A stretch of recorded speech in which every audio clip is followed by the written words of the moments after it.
நீங்கள் காலை நேரத்தில் காலை உணவுக்கு மிகவும் சிறந்த ஒன்றை தயாரித்துள்ளீர்கள். அண்ணன் வந்து சாப்பிடுகிறார்.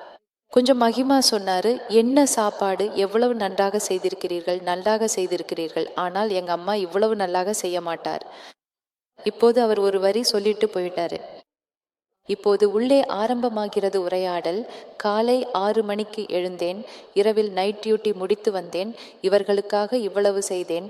ஆனா இவர்களுக்கு இவர்களது அம்மா செய்ததுதான் பிடிக்கும். அதுதான் அதிகம் பிடிக்கிறது.